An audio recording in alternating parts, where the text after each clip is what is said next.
Hi, Jeremy Cordeaux in the Court of Public Opinion.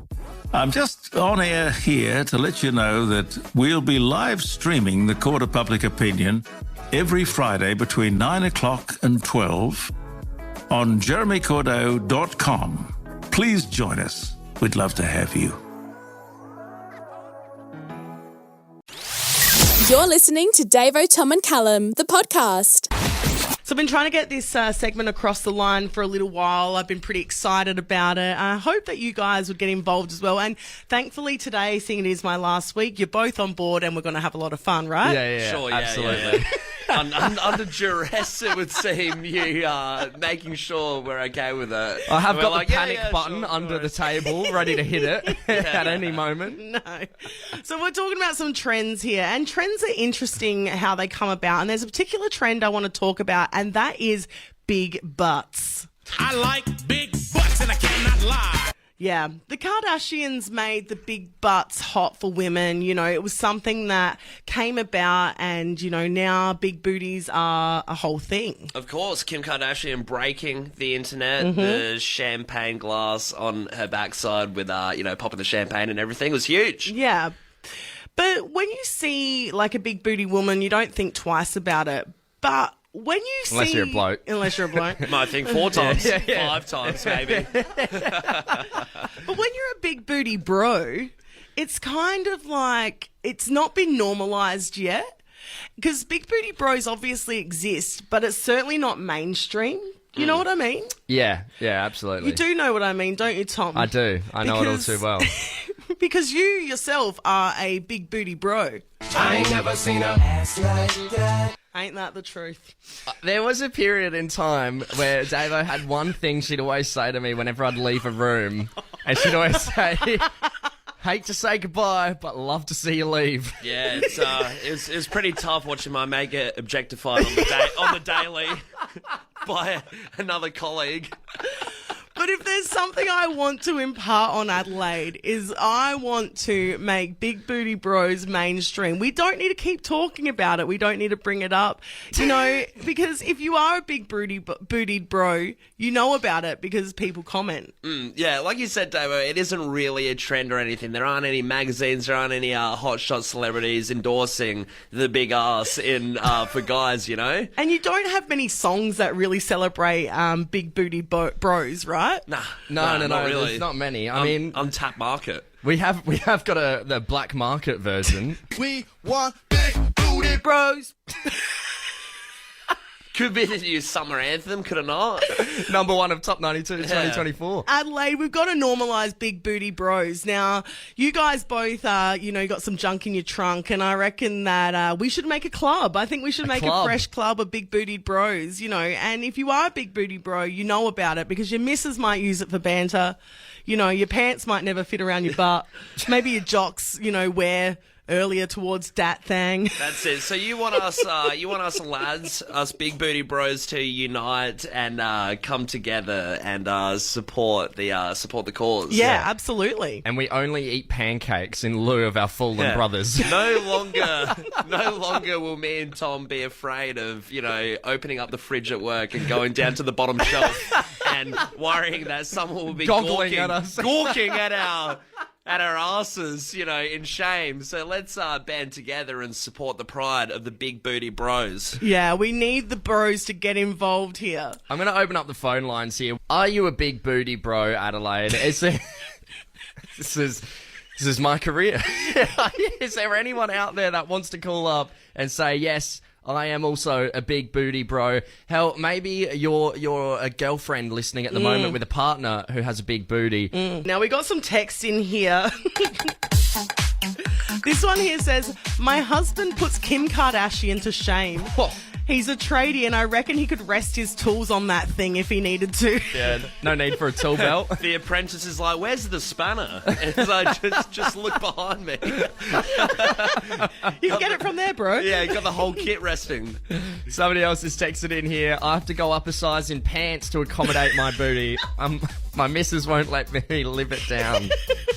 That's the thing. I reckon the girlfriends would have a lot to say about it. Yeah, They'd love it. It's great. This one here, I'm afraid to bring my boyfriend around any delicate furniture. He's like a fat-ass bull in a china shop.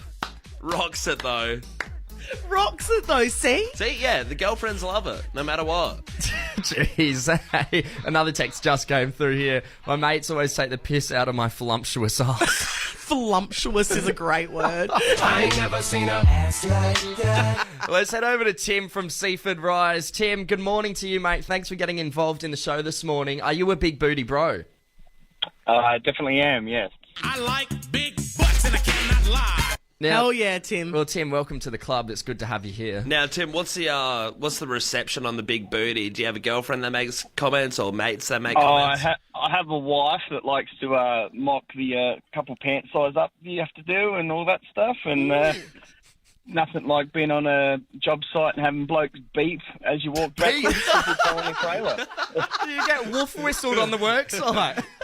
Yep. So you know.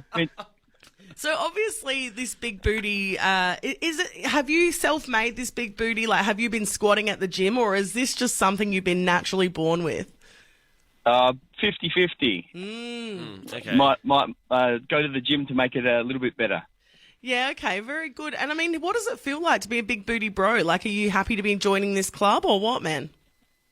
Might as well, you know. Why not? There's nothing wrong with a big booty. Yeah. So you're not embarrassed by the big booty, Tim? Oh, when you turn corners and knock things off the shelves, it's a bit upsetting, but, you know. He backing that ass up like a Mack truck, my friend. Now, Tim, That's it. if you were to join the Big Booty Club with consisting of me and Tom at the moment, what would you expect to be one of the activities? Would we be doing some squats, or would we be eating some hefty meals? You'd be finding big chairs to sit on. Big, massive sofas, no deck chairs allowed. Oh, Davo, Tom and Callum podcast. Oh, Davo, Tom and Callum podcast. I'll have what she's having. Davo, Tom and Callum, the podcast. Of course, you may have heard by now, but this week is my last week on air at Fresh 92.7 before I fly the nest and kick on with Radio Interstate. And part of that means that I'm passing on the reins to you two loose units. Yes. Yeah. Which This is I correct. have felt pretty comfortable with right up until the other day where I thought, oh my God, heavens help them. Thank God you're going to be thousands of kilometres away. There's no possible way you can, monitor it, really. I guess maybe you'll see a few things on the Instagram pop up and you'll think, God, Oh, yeah. what a time that was in my life, hanging out with those two. So, of course, part of this whole new setup and new show launch is that you guys went off and got your photos done. And as an office, we were all sitting upstairs and we're looking through the photos for your new show. And you two, out of all the talent, including Taylor, had easily the longest photo shoot. We had the most amount of ideas, I think. Yep. And I reckon 80% of them aren't usable. You know what? You know what? The photographer, the photographer man would have, been taken a little bit by surprise. But I think overall he was quite impressed by our initiative. Yeah. Because yes, we scrape the bottom of the barrel sometimes with our ideas. You know, Spider-Man crawl. Yeah, that one pretending to be was a lot. Spider-Man, playing Twister. Yeah. Yeah, there were things. The he playing probably- Twister one could easily be interpreted looking something different. Very Yeah, dirty. you look like you're a utensil, like a scissor. Yeah. Yeah. But overall, I think everyone had a really good time and, saw that we had a lot of good ideas floating about the place. Yeah, good ideas. I mean, you'll just wait and see, I guess, a Fresh fan, whether these ideas were ideal for a bus stop. But, of course, what we knew was always going to happen is that the kit was going to come off with you two.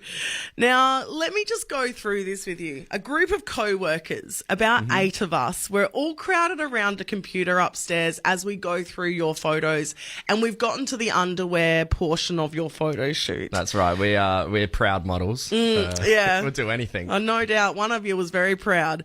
Now, you two... You both have sunnies on, your backs to the camera, you're twisting with the sign, like you guys are posing, giving this heaps. Yeah. But as an office, a professional workplace, we've all spotted something as a collective, and that's that Callum's jocks were basically see-through. And we're flicking through all these photos of Callum's Yeah.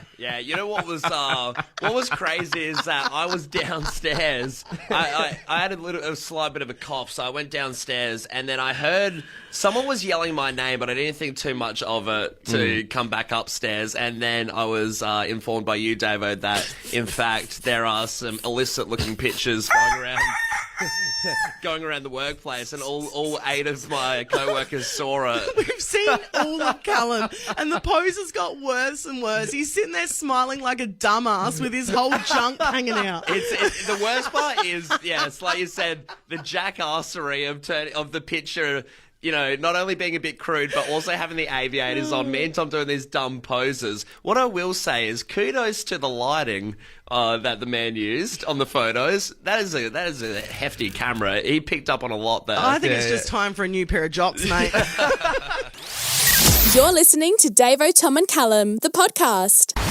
It's always great to crash at a mate's place, it makes it convenient, and, you might, it's just, you don't have to worry about anything until the morning. Sentence is funny until he's saying it in 15 years' time. Yeah.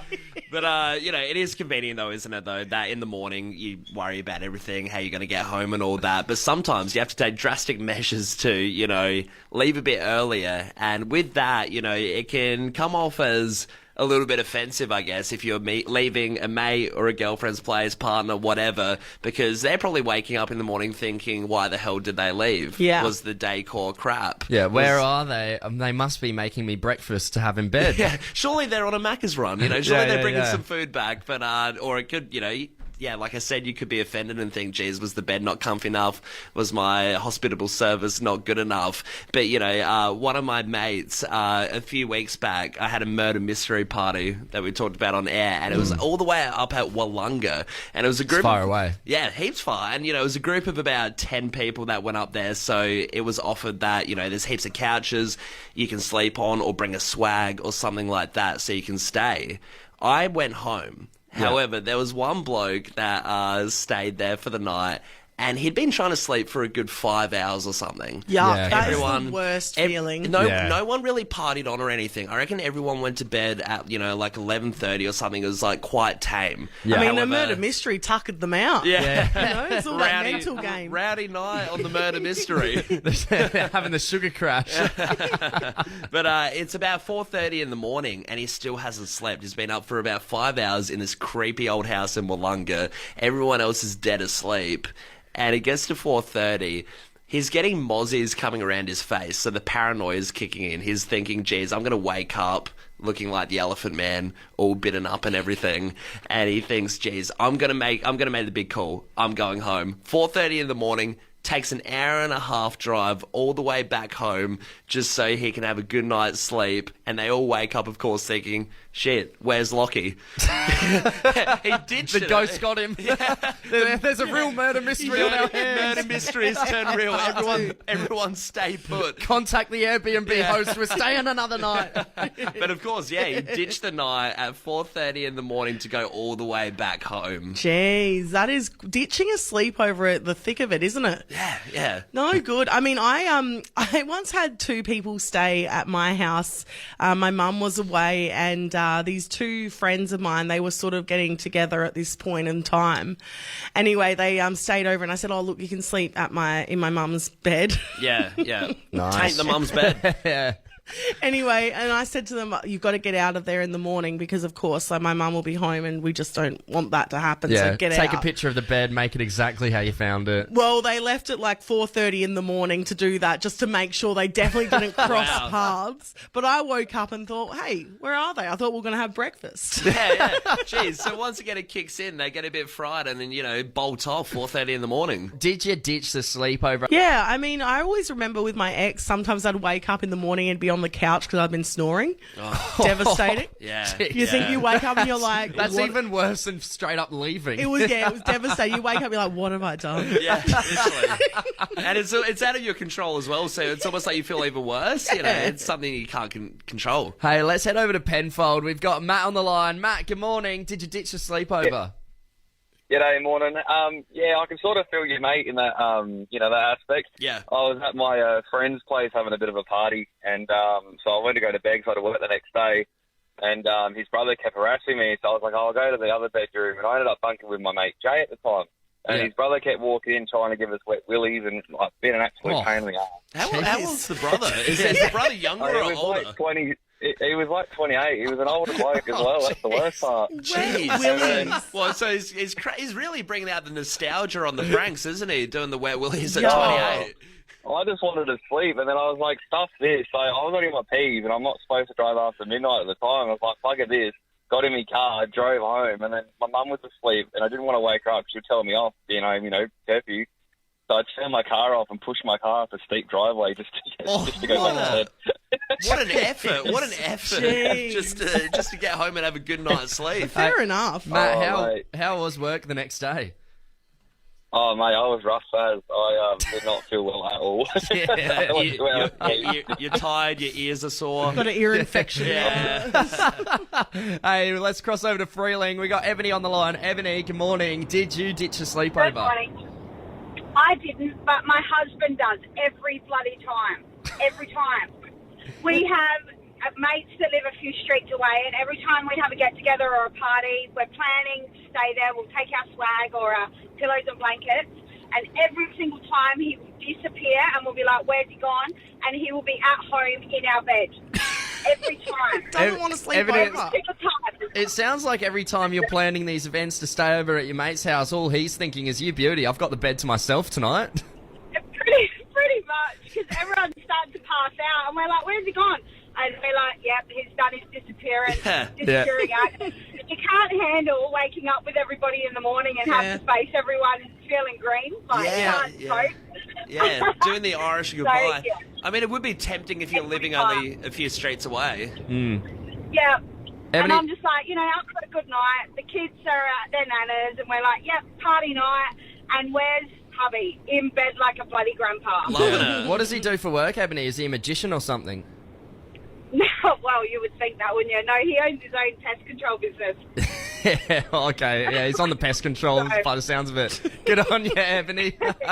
Thanks for getting involved. Hey, let's wrap things up. We've actually got one of our volunteer producers on the line with us right now, Steph. Steph, good morning. How are you? Good morning, I'm good. How you guys doing? Very good. Of course, Steph is filling in for Drive this week, which we absolutely adore. Thank you so much, darling. Oh my God, thank you for having me. So fun. Now, Steph, what happened? Who ditched the sleepover? Was it you or someone else? It was my partner, Callum's mate, Damon. Don't rope me into being his mate. No, I will. I don't know what he's done yet. Well, let me tell you. So he stayed at my house on Friday. He was supposed to drop me off at the Top 92. Had to be there by 10 a.m. to help Taylor set up. Comes to like 1 o'clock in the morning, tossing and turning, waking me up. And he's like, oh, man, like, it's too hot in here. I have to go home. And I was like, no, don't go. Like, I don't want you to leave. And he's like, do you have a wet flannel or something? Like, I can't stay here. Damon. Damon doesn't deserve a wet flannel. I'm going to pass out. Get the flanny. He was struggling so bad. And yeah, it got to like 1:30. He's like, nah, I'm so sorry. I got to go. And I was thinking he's going to come back and pick me up in the morning, take me there. But nah, he doesn't. He sleeps in. I have to catch an Uber. $30 later, he's dogged me. Oh, what a crook bloke. No wonder you've roped Callum into this one. Yeah, that's right. You're gonna need a bigger podcast. Davo, Tom and Callum, the podcast. We need to talk about something that happened at Top 92 over the weekend. And we've been doing drips and drabs, and what is becoming apparent is that we do hang around some crook people. I mean, we already touched on the fact that Adam from the Lunar Society was better to do a nudie run at the Top 92, and now we've got Irene, your lovely mum, Davo, doing something a little bit risque. Yeah, see, look, my mum has been a bit of a pillar on this show for the last couple of years. Yeah. And I know with me leaving, she is absolutely gutted that she's no longer going to be featured as a Adelaide celebrity. She actually did come up to us at the Top 92 and said she's going to continue to call up to the show when it's just us, because she wants to hold on to her title. Well, that's just it. She really does. And imagine if she just becomes a staple of Future Fresh. It's like 20 years down the track, she's still cracking on. It's just a mythical legend of Fresh. We can only hope. I mean, that's just things. She does have thirsty reality TV star energy. Yeah. You know, I always did kind of think that she could have been famous or something, like maybe on the radio, because she is so funny.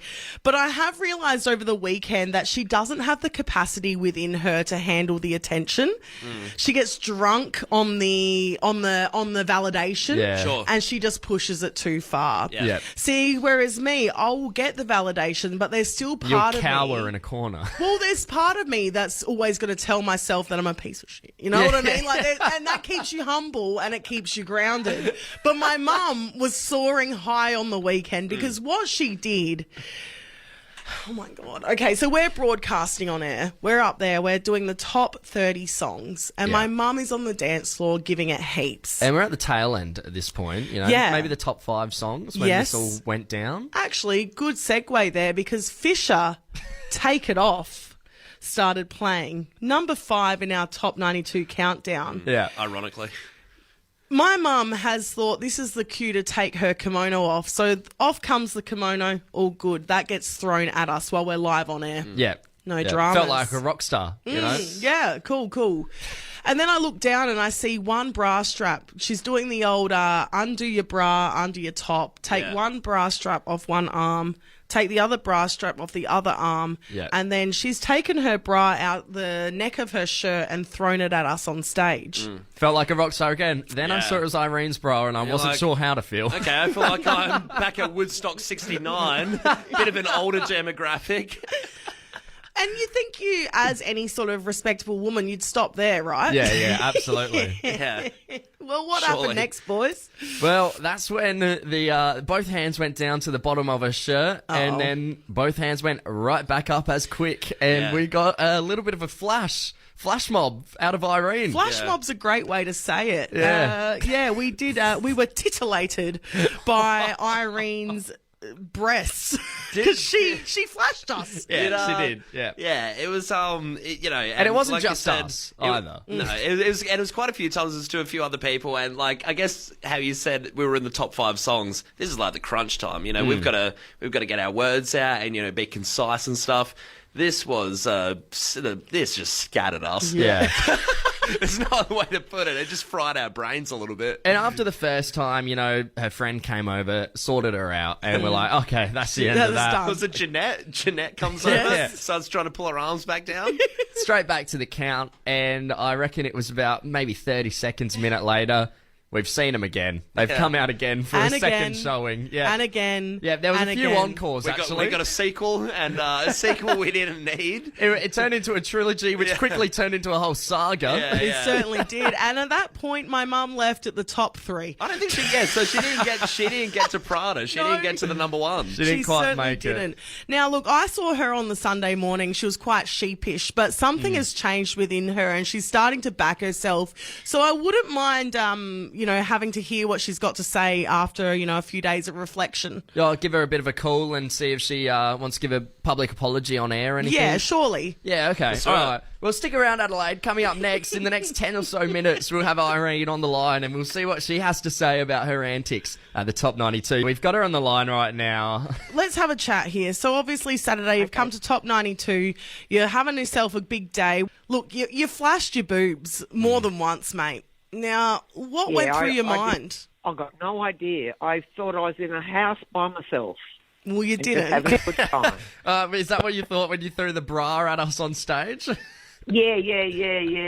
Yeah, my house seems to have a lot of DJs and a big group of people dancing to a countdown. Now, Irene, was there anyone that was trying to stop you? No. Oh, right at the end. I'm pretty sure we all saw several people trying to hold your hands down. Physically restrain you. Oh, yeah.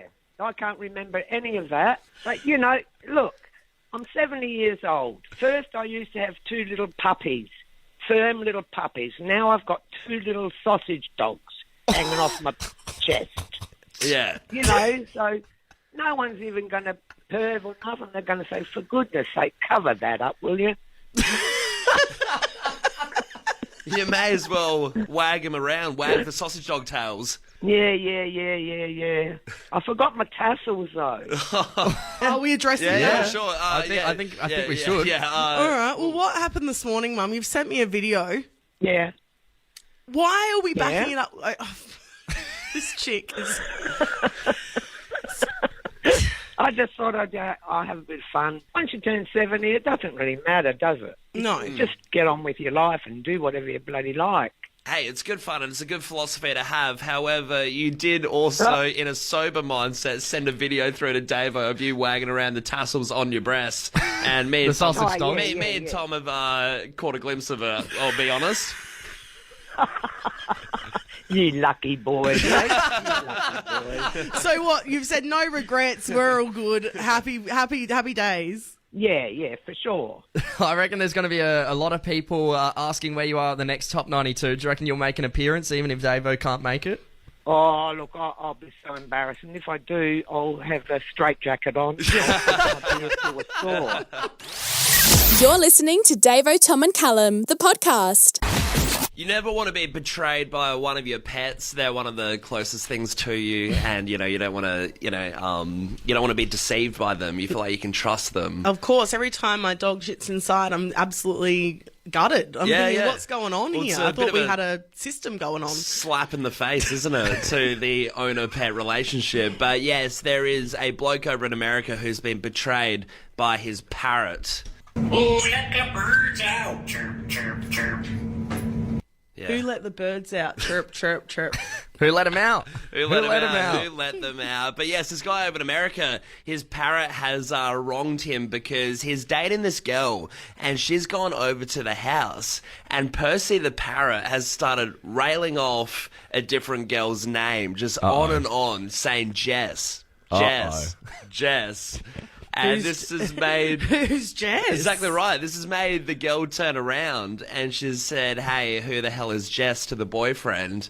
To which he's acted very sheepishly and a bit suspicious and starts playing on it. According to her, when she was interviewed, apparently he just started playing on his phone. When Percy started just going off saying Jess over and over, he just hopped on his phone. He was like, I'll just have my head buried in Trying this. to drown the parrot out with music. Yeah.